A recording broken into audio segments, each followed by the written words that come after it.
नमस्कार दोस्तों, OCN network में आपका स्वागत है। मैं हूं ओमकार चौधरी। सीधे जुड़ लेते हैं अमेरिका से आदित्य सत्संगी जी के साथ और जरा कुछ चीजें हैं उनको समझने की कोशिश करते हैं। आदित्य जी, नमस्कार, बहुत अभिनंदन। नमस्कार आपको, आपके दर्शकों को और वापस बुलाने के लिए बहुत-बहुत धन्यवाद। आदित्य जी, सुबह उठा तो एक हेडलाइन देख करके चौंका कि भारत पर 5 देशों पर जिनमें भारत भी है 100% टैरिफ लगा सकता है अमेरिका, और संसद में बिल पारित किया गया है। और ये कहा गया है इसमें, जब डिटेल में मैं गया, कि जो जो लोग इसमें देखिए, भारत, चीन, स्लोवाकिया, हंगरी, अजरबैजान, इन पर 100% टैरिफ लगाया जा सकता है। और ये बिल रिपब्लिकन और डेमोक्रेट दोनों पार्टियों के समर्थन से लाया गया है। इसका मकसद रूस की तेल से होने वाली कमाई को कम करना है ताकि उसकी युद्ध लड़ने की क्षमता कमजोर हो सके। क्या है ये माजरा? ये बार बार इस तरह की खबरें क्यों सुनने को मिलती हैं अमेरिका की तरफ से? आपने ब्राजील आप भूल गए। ब्राजील पे 25% ऑलरेडी लगा दिया है आज से।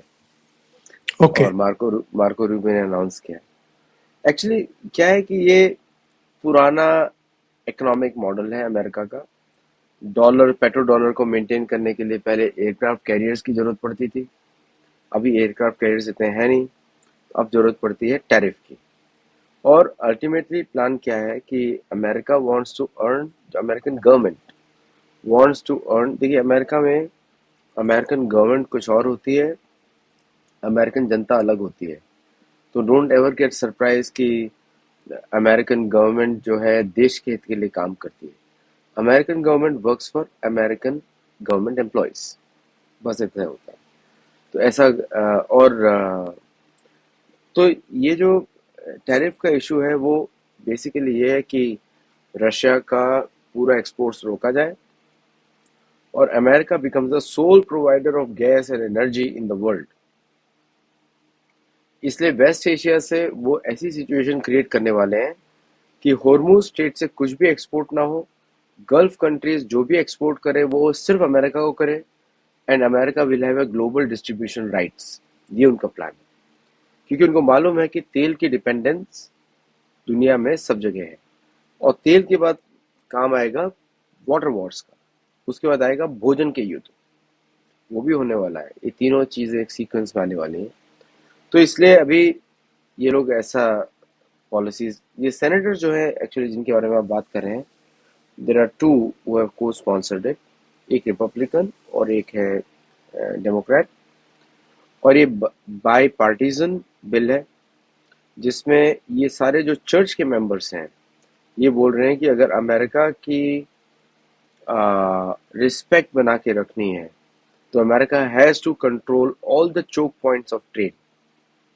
और आपको तो मालूम ही है ये अमेरिकन पॉलिसी है कि भारत को आगे नहीं बढ़ने देना है। They don't want India to become another China. Long term में तो ऐसा देखा जा रहा है कि America will be replaced by India. क्या है ये? अभी 48 घंटे पहले डोनाल्ड ट्रंप का एक बयान आया कि स्ट्रेट ऑफ हॉर्मुज पर अमेरिका 20% टोल वसूलेगा। ये 20% टोल वसूलेगा, इसका मतलब एक तो बड़ा कंफ्यूजिंग है। यानी जितना सामान भरा हुआ है किसी शिप में, उसकी जो टोटल कीमत है उसका 20% हड़प लेगा। फिर 24 घंटे के भीतर ही उनका बदल करके बयान आया कि नहीं नहीं, ऐसा नहीं करेगा अमेरिका। क्योंकि ये बड़ा हास्यास्पद है कि आप इस तरह के बयान, इस तरह की इच्छा पहले भी व्यक्त कर चुके। ईरान लगाए तो आपको ऐतराज है, आप वसूलें सिक्योरिटी के नाम पर तो वो जायज है। देखिए, अमेरिका इस समय एक यूनिक स्टेटस में है। अमेरिका में एक प्रेसिडेंट है जो अपनी पूरी पावर को एक्सर्ट करना चाहता है, अमेरिका की पावर। और दुनिया को भी दिख रहा है कि इस तरह के स्टेटमेंट्स आने के बाद भी nobody can say a single word. आप देख रहे हैं ना पूरी दुनिया में कोई खड़ा नहीं हो सकता अमेरिका के सामने। अमेरिका ने इतना अच्छा करेंसी का नेटवर्क बनाया है कि पूरी दुनिया उसकी करेंसी पे डिपेंडेंट है, और अगर वो करेंसी जाती है तो दिल बी मैसिव इंस्टेबिलिटी। आप चाहे अफ्रीका की कोई भी कंट्री देख लीजिए, इवन दो डॉलर का सर्कुलेशन बहुत कम हुआ है, is under 40% now, which is, अब वो रिजर्व करेंसी खोने जा रहा है, ऑलमोस्ट 38 पे खो जाएगा। और दुनिया को भी मालूम है कि बाकी कंट्रीज आर गोइंग अप। जैसे भारत ने डॉलर रिजर्व्स को ट्रेजरी में ड्रॉप कर दिया है, $60 बिलियन ड्रॉप किया है। तो Bharat is literally free of US dollar right now. और भारत का पॉलिसी है, भारत जो है डी डॉलराइजेशन के फेवर में नहीं है, because Bharat will use dollars with America, तो there is no concept of de dollarisation. लेकिन बाकी देशों से भारत अपनी करेंसी में ट्रेड करेगा। यही सिस्टम है ऑस्ट्रेलिया का, यही सिस्टम आ रहा है न्यूजीलैंड का, यही सिस्टम आ रहा है चाइना का, यही है रशिया का। तो now globally the world has multi power centres, जो अमेरिका को पसंद नहीं है। और अमेरिका अपनी दादागिरी दिखाने के लिए उसने ईरान पे यूनिलैटरल अटैक किया फॉर वॉट एवर रीजन, लेकिन एक्चुअल था ऑयल कंट्रोल करना। और इसमें जेरेड कश्नर और स्टीव विटकॉफ का बहुत बड़ा हाथ है, which Iranians have claimed officially now with today's statement. तो ये जो समय है, ये अमेरिका जो उसकी जो परसीव वीकनेस है उससे निकलने की कोशिश कर रहा है। जो परसीव वीकनेस है वो है डॉलर डिपेंडेंस, कि डॉलर रिजर्व करेंसी रहेगा, तो वो परसीव वीकनेस है उनकी इंटरनली। तो वो सेनेटर्स बोल रहे हैं कि ये 5-6 कंट्रीज हैं, आप इन पे रशियन ट्रेड बंद कर देंगे, then we have full control over the oil. ये उनकी स्ट्रेटेजी है, ये चलने वाला नहीं है। तो you will see more changes coming in this statement in 1 week.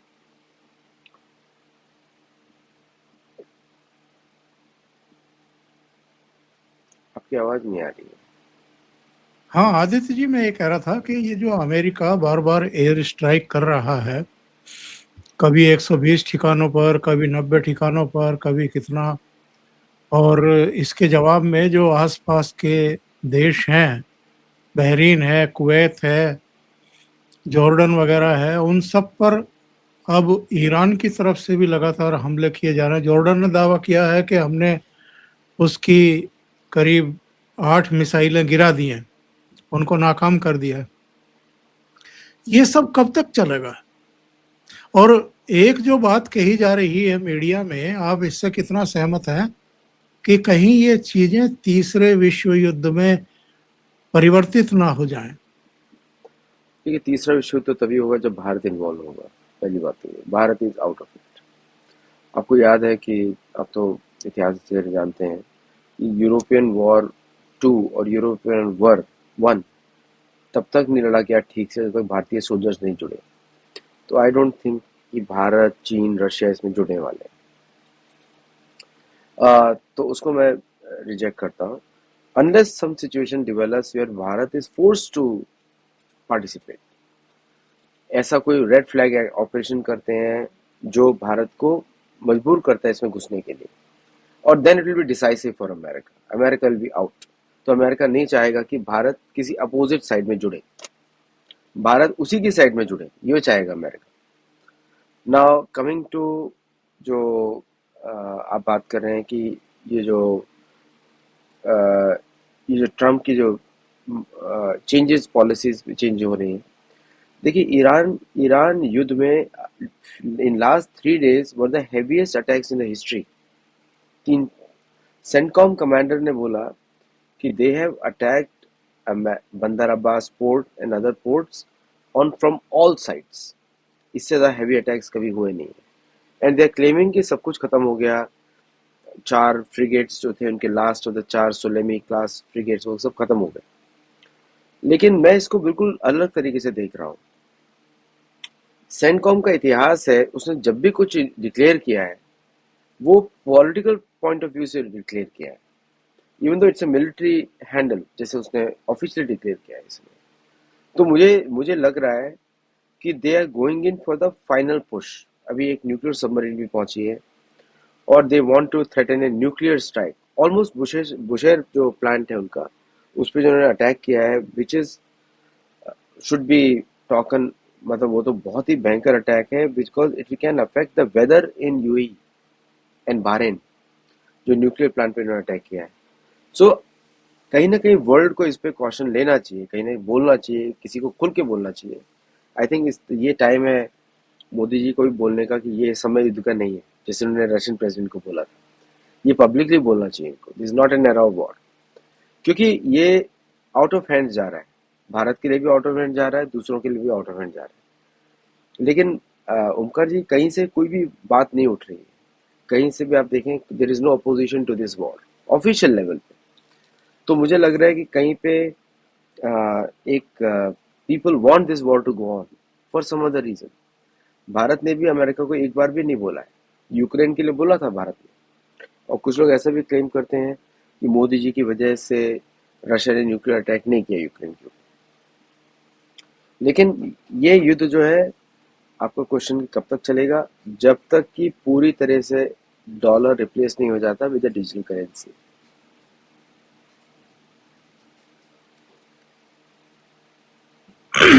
बड़ी पते की बात आपने कह दी है। असली मकसद तो वही है, डी डॉलराइजेशन का जो एक अलग तरीके की एक मुहिम चल रही थी, उसी को रोकने के लिए ये सब किया जा रहा है। लेकिन कितनी बड़ी कीमत चुकानी पड़ रही है लोगों को। मैं एक आंकड़ा भी देख रहा था, ताज़ा जो एयर स्ट्राइक हुई हैं, 35 लोग मारे गए हैं ईरान में। और ये इजराइल और अमेरिका के बीच में क्या चल रहा है? क्योंकि उपराष्ट्रपति का बयान मैं देख रहा था, और उन्होंने डायरेक्ट इनडायरेक्ट वे में नेतान्याहू पर अटैक किया है, उनके साथियों पर अटैक किया है, और ये कहा है कि ये लंबा युद्ध खींचना चाहते हैं, युद्ध को रोकना ही नहीं चाहते। देखिए, बहुत ही अच्छा। Section 219 of national defence authorisation act, ये सबसे इंपॉर्टेंट चीज़ है देखने के लिए। Literally Israeli military joint operations, joint development में पूरी तरह से अमेरिका उसको अलाउ कर रहा है। They will be one executive appointed to monitor this integration. Israel के साथ क्या है कि उसको ईरान की थ्रेट को परमानेंटली वाइप आउट करना है। बट अभी क्यों? मेरा क्वेश्चन ये है, अभी क्यों? Why not before? क्योंकि पहली बार ऐसा प्रेसिडेंट है जो चारों खानों से, चारों हाथों से पूरे मुट्ठी के अंदर है। सफेद फाइल्स आप देख ही रहे हैं, सफेद फाइल्स जो है इस प्रेसिडेंट को पूरी तरह बांध के रखेंगे। दूसरा, ब्रिटिश एम्पायर का, ब्रिटिश एम्पायर कुछ एक तरीके का through Israel they want to work. लोग मेरी बात को फिक्शन कभी कभी बोलते हैं, लेकिन आप इतिहास बुक पढ़ लीजिए, जिसको पढ़ना है, मैकिंदर हॉलैंड फिलॉसफी। और मैंने इस पे बहुत रिसर्च किया है इस इशू पे। ये जो ब्रिटिश का एक प्लान था कि वापस उनके कंट्रोल में आ जाए अमेरिका, वो उन्होंने अचीव कर लिया through Israel. Now they want to teach them a lesson कि फेडरल रिजर्व बोर्ड गायब ना हो। शायद कल की जो अनाउंसमेंट होने वाली है वो फेडरल रिजर्व बोर्ड में होने वाली है। तो उसके थ्रू अमेरिका में 1913 के बाद से रियल, आपने देखा था 1913 से पहले अमेरिका में इनकम टैक्स नहीं था, 1913 से पहले। तो फेडरल रिजर्व बोर्ड जब से आया है, देन द बिग, बोलना तो नहीं चाहिए, बट ब्रिटिश जूइश बिजनेसमैन के हाथों में फाइनेंशियल सिस्टम चला गया था, और ट्रम्प उसको पूरी तरीके से खत्म करना चाहते हैं। अच्छी बात है, करना चाहिए, क्योंकि वो सारे युद्ध क्रिएट करता है, जो जितने बड़े मिडिल ईस्ट के युद्ध हैं। लेकिन अब उसी को रेजिस्ट किया जा रहा है, तो this is the big game. तो जेडी वांस, जो कि कैथोलिक है, religions play a very important role in America. America secular देश नहीं है, जो लोग समझते हैं कि अमेरिका को सेक्युलर देश है, नहीं है। कॉन्स्टिट्यूशनली यस, बट रियली में नहीं है। तो वो कैथोलिक है, और ट्रम्प जो है प्रोटेस्टेंट पार्टी से आते हैं। तो ऑल दी प्रोटेस्टेंट चर्चेस, ये जो भारत के विरुद्ध, जो रशिया के विरुद्ध जो टैरिफ का प्लान है, this is a British hatred of Russia. इसका अमेरिका से कोई संबंध नहीं। तो यूक्रेन में अमेरिका वापस आर्म कर रहा है, रशिया के साथ वापस उसने गेम शुरू कर दिए, और प्लस उसने ईरान के विरुद्ध अपने अटैक बढ़ाए हैं। All for what purpose? For the simple reason कि वो इन सब लॉबीज को खुश कर सके, दैट्स द प्लान। और ये सब जो लॉबीज हैं, चाहे इजरायली लॉबी हो थ्रू आईपैक, सेक्शन 219 एनडीए का non national defence authorisation act, तो ये सब जो एक्ट्स हैं इनके थ्रू क्लोजर, ऑलमोस्ट आपको पेपर पे ऐसा लगेगा कि इजराइल और अमेरिकन मिलिट्री सेम। और इजराइल बड़ा चालाक देश है, वो मोदी जी को इनके अगेंस्ट खेल रहा है उसको।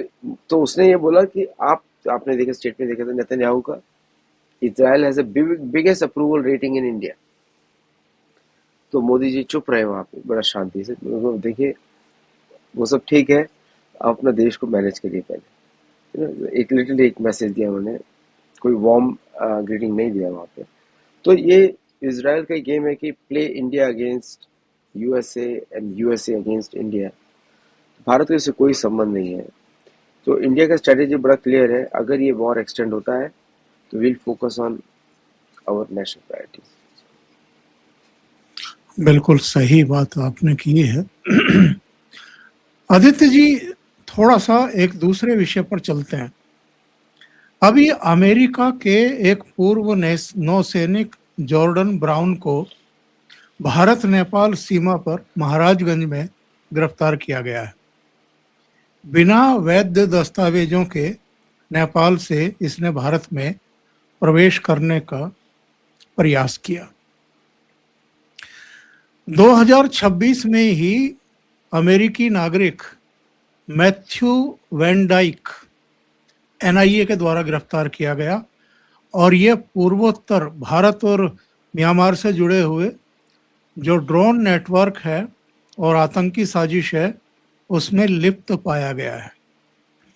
2024 में भारत नेपाल सीमा पर एक चीनी नागरिक गिरफ्तार हुआ और ये संवेदनशील क्षेत्रों में जो संदिग्ध गतिविधियां हैं उसमें लिप्त पाया गया। 2023 एक चीनी महिला नागरिक फर्जी पहचान अपनाकर भिक्षुक के रूप में रह रही थी और राष्ट्र विरोधी गतिविधियों में लिप्त थी। दिल्ली पुलिस ने इसको भी धरा। पाकिस्तानी मूल का एक भारतीय नागरिक गुजरात से गिरफ्तार हुआ और पाकिस्तानी राजनयिक मोहम्मद अरशद चीमा ये 2001 में गिरफ्तार हुआ था। और आप जानते हैं चार्ल्स शोभराज का नाम तो सब जानते हैं कि ये एक फ्रांसीसी वियतनामी मूल का नागरिक था। ये भी भारत नेपाल सीमा पर पकड़ा गया। तो ये जो जगह जगह भारत के खिलाफ लगातार षड्यंत्र हो रहे हैं और खास तौर से जो अमेरिकी नागरिक पकड़े जा रहे हैं, पूर्व नौसैनिक पकड़ा जा रहा है, ये सब क्या है? वैसे ये होता तो पहले भी रहा है, ये अब सतर्कता कुछ ज्यादा बढ़ा दी है मोदी सरकार ने। जो एक मुहिम चल रही है अमित शाह की कि हमें बॉर्डर बहुत चाक चौबंद करने हैं, घुसपैठियों पर हर तरह की रोक लगानी है और जो भी मिल जाए जिस भी नेशन का हो उस पर सख्त से सख्त कार्रवाई करनी है। देखिए, इसका इस व्यक्ति का संबंध आपने देखा होगा कि पहली बात तो अमित शाह जी को बहुत बहुत इसमें आभार कि इस तरह की हरकतें पकड़ी जा रही हैं, जल्दी पकड़ी जा रही है। पहले तो कॉन्ग्रेचुलेशंस टू हिम। ये अभी आपने देखा होगा, बड़ा एक अजीब सा है, कुंडम कुलम का न्यूक्लियर पावर प्लांट भारत में, उसके सीक्रेट्स भारत के रिलीज हो गए कहीं से, और इसको काफी बड़ी तरीके से डिस्कस नहीं किया गया है। और ये जितने भी रिंग्स चल रहे हैं, ये तब से, आपने तो बहुत ही लंबा इतिहास बताया। वैसे नेपाल बॉर्डर से तो is one of the biggest problematic border for India. उसमें चाइना के भी ऑपरेटिव्स चलते हैं। कंधार का अटैक भी काठमांडू से हुआ था, तो कंधार नाम नहीं देना चाहिए, काठमांडू एयरजैक अटैक था, काठमांडू से हुआ था। तो और तीसरा जो है चाइनीज इंटेलिजेंस एमएसएस, इनका तो काम चलता ही रहता है। हमारे भी बहुत सारे गेम चलते रहेंगे, आई am not very worried about, वो तो हम लोगों को पता नहीं लगता। तो काउंटर इंटेलिजेंस तो चल ही रहा होगा हमारा। देखिए, भारत में फोकस क्या है कि ऑपरेशन सिंदूर के बाद पिछले 1 साल में जितनी कैपेसिटी भारत ने ऐड की है उतनी कैपेसिटी बनाने के लिए अमेरिका को 10 साल लगेंगे। आई एम नॉट एग्जैजरेटिंग। कुछ प्लेटफॉर्म्स अमेरिका के बेटर हैं, लेकिन जिस तरह वो आकाश तीर सिस्टम काम करता है या ब्रह्मोस मिसाइल जिस तरह काम करती है, यहाँ तक कि एक स्टेटमेंट देना पड़ा था कि 30 साल लगेंगे किसी को भी रिवर्स इंजीनियर करने के लिए। ब्रह्मोस के इंजीनियर ने बताया था, ऑफिसर ने। तो आकाश तीर की सिक्योरिटी किस तरह F-35 भारत ने पकड़ा, these are the more important things for America. कि कल को अगर कोई ऑपरेशन होता है इस रीजन में, आप देख रहे हैं कि इस समय कोई भी F-35 F-22 ईरान में अटैक नहीं कर रहा है। और अटैक्स आर मिसाइल्स और ड्रोन्स। ठीक है, तो ये इसका मतलब ये है कि F-35 को ब्रेक कर दिया गया है, it is no more stealth. तो वो सब चेक किया जाता है भारत का। और ये जो व्यक्ति जॉर्ज ब्राउन की आप बात कर रहे हैं, ये श्रीलंका से गया, तमिलनाडु में आया and cross all over India. maybe we have gone without a passport, American passport, American national है, but was caught with a Chinese passport. तो यहाँ उसने पे ये भी दावा किया है कि वो 70 देशों की यात्रा कर चुका है बिना पासपोर्ट के। बिना आई डोंट नो कैसे गया था वो, समुद्र के थ्रू गए थे। Must be definitely Pakistani brain. लेकिन ठीक है, उसको मैथ्यू एंड डाइक तो अभी चलते हुए गए थे, अभी व्हील चेयर पे घूम रहे हैं, इसका भी वही हाल होने वाला है। So I am not worried about that. लेकिन मैं इस बात पे प्राइम मिनिस्टर मोदी की गवर्नमेंट को दाद देता हूँ कि उन्होंने कॉम्प्रोमाइज नहीं किया, दोनों को पकड़ के रखा हुआ है और उनको इंडिया के लॉ के हिसाब से पनिशमेंट मिल रही है। ये एक बात, जो न्यूक्लियर सीक्रेट्स हैं, मिसाइल सीक्रेट्स हैं जो भारत के हैं, plus aircraft engine development Kaveri, ये अमेरिकन के नज़र में इंटरनेशनली रहते हैं, ये जनरली इस तरह के प्रोग्राम्स। प्लस भारत ने सिप्री की रिपोर्ट में 12 न्यूक्लियर बॉम्ब्स भी डिप्लॉय किए हैं कहीं ना कहीं। वो सिप्री की रिपोर्ट है, एक्चुअली ज़्यादा किए होंगे, वो तो इन्फॉर्मेशन रिलीज की गई भारत से। हाँ, मैं दर्शकों को एक जानकारी दे दूं पहले आगे बढ़ने से पहले।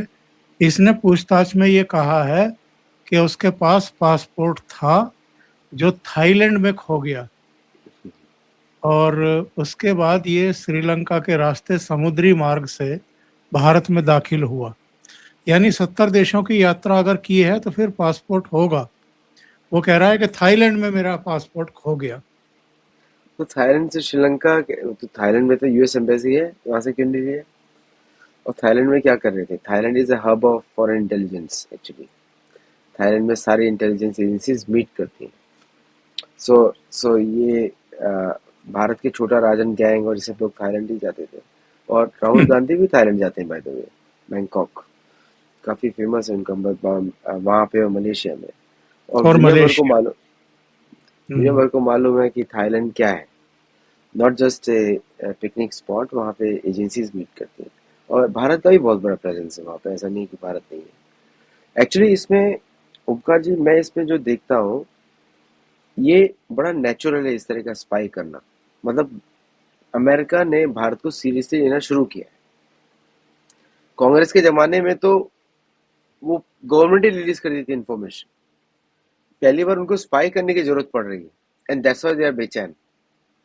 तो ये तो चलने ही वाला है, और काउंटर इंटेलिजेंस भी भारत का चलने वाला है, ऐसा नहीं कि अभी खत्म हो जाएगा। और in terms of strategic view point, America is a very small country, 33 million people, 330 million people, 33 crore लोग ही हैं। और आई थिंक कहीं ना कहीं हम देखना जा रहे हैं एक strategic parity between India and America.